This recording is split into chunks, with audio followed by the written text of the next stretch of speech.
I will suggest a protocol by which you can achieve a better relationship to your activities and to your dopamine system. In fact, it will help tune up your dopamine system for discipline, hard work, and motivation.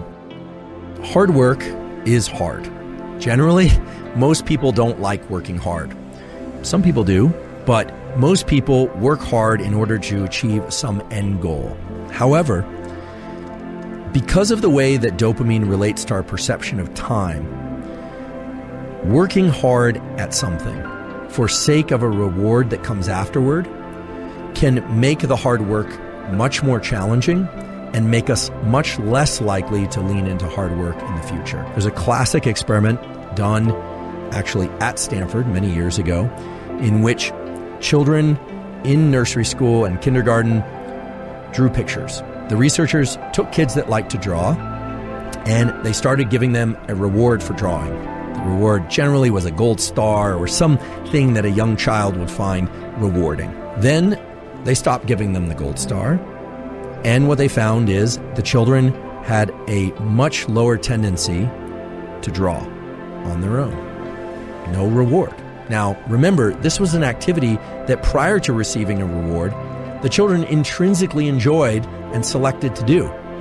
No one was telling them to draw. When we receive rewards, even if we give ourselves rewards for something, we tend to associate less pleasure with the actual activity itself that evoked the reward.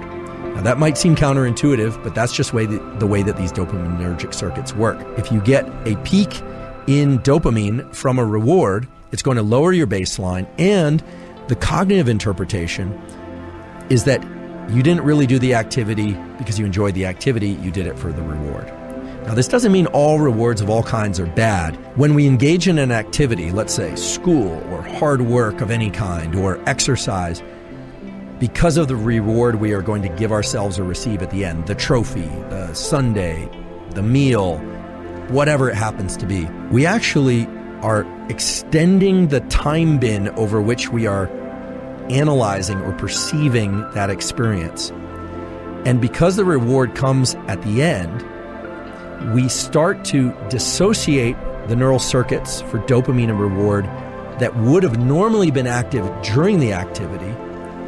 And because it all arrives at the end, over time, we have the experience of less and less pleasure from that particular activity while we're doing it. All of us can cultivate growth mindset. The neural mechanism of cultivating growth mindset involves learning to access the rewards from effort and doing. You have to tell yourself, okay, this effort is great. This effort is pleasurable, even though you might actually be in a state of physical pain from the exercise. Or I can recall this from college, just feeling like I wanted to get up from my desk, but forcing myself to study, forcing myself. What you find over time is that you can start to associate a dopamine release. You can evoke dopamine release from the friction and the challenge that you happen to be in. So if you say, oh, I'm going to do this very hard thing, and I'm going to push and push and push and push for that end goal that comes later, not only do you enjoy the process of what you're doing less, you actually make it more painful while you're engaging in it. You make yourself less efficient at it, because if you were able to access dopamine while in effort, dopamine has all these incredible properties of increasing the amount of energy in our body and in our mind, our ability to focus, but also you are undermining your ability to lean back into that activity the next time. The next time you need twice as much coffee and 3 times as much loud music and 4 times as much energy drink and the social connection just to get out the door in order to do the run or to study.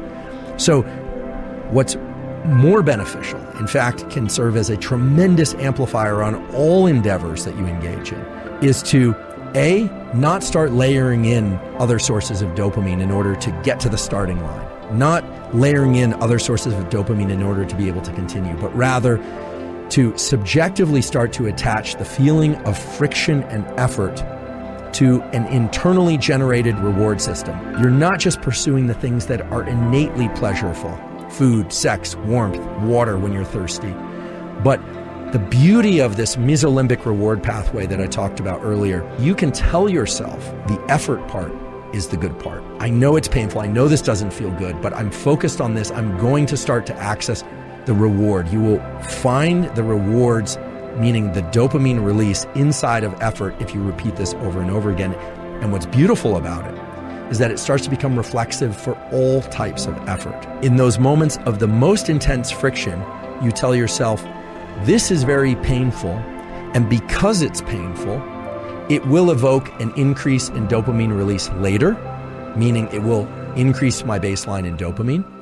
But you also have to tell yourself that in that moment, you are doing it by choice and you're doing it because you love it. And I know that sounds like lying to yourself, but it's lying to yourself in the context of a truth, which is that you want it to feel better. You want it to feel even pleasurable. Now, this is very far and away different from thinking about the reward that comes at the end. The ability to access this pleasure from effort aspect of our dopaminergic circuitry is without question the most powerful aspect of dopamine and our biology of dopamine. And the beautiful thing is it's accessible to all of us. Don't spike dopamine prior to engaging in effort. And don't spike dopamine after engaging in effort. Learn to spike your dopamine from effort itself.